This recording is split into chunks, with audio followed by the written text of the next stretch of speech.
A while ago we did a video where we talked about line balancing and all the things that can cause foam in beer, but this is a quick tip that could actually really help you if just one simple little thing is going wrong. So watch this.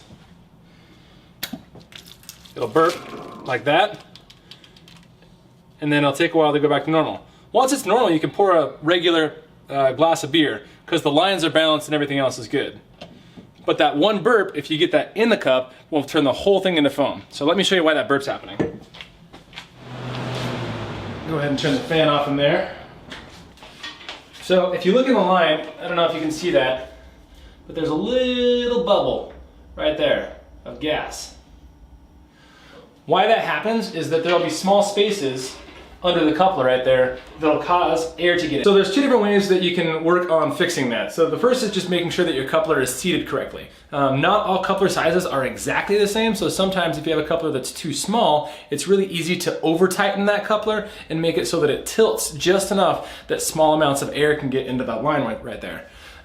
The other way is if it's not tightened quite enough. So if it's barely seated in there, sometimes it can also still be slightly tilted, and it makes it so that you can get that air up in the line. But another thing you can do just to make sure that it seats a little bit better is either replace that bottom seal. Let me show you what I mean by bottom seal.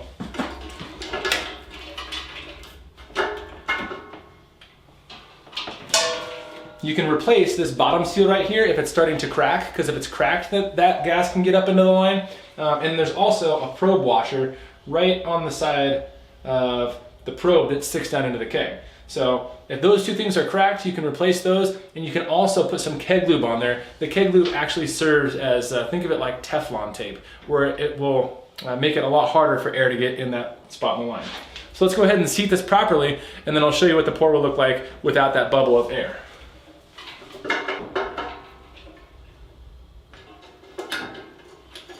So air bubble definitely in there just from that. We'll go purge that out, and then we'll show you what the pour looks like without the bubble. So after we got rid of that little air pocket, and we saw that we got rid of the source of the bubbles, so where the air was coming up and causing bubbles in line, we should just have to get rid of the bubbles, which I already kind of started doing. Get rid of that pocket of air. And then after that, we should be able to pour a nice clean pint.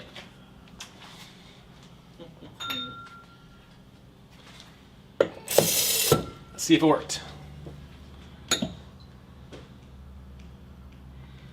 Looks like no new bubbles.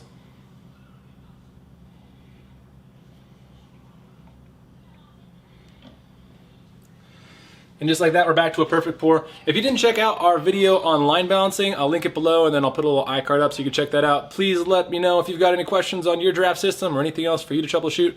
Hopefully this was helpful to you. If you found it helpful, subscribe to the channel. Like us, high five us, and yeah, that sounds right. We'll see you next time.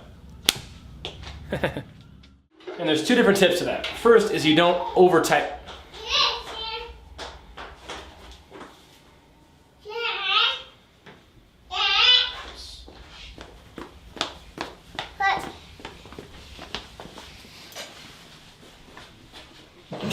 One take, right?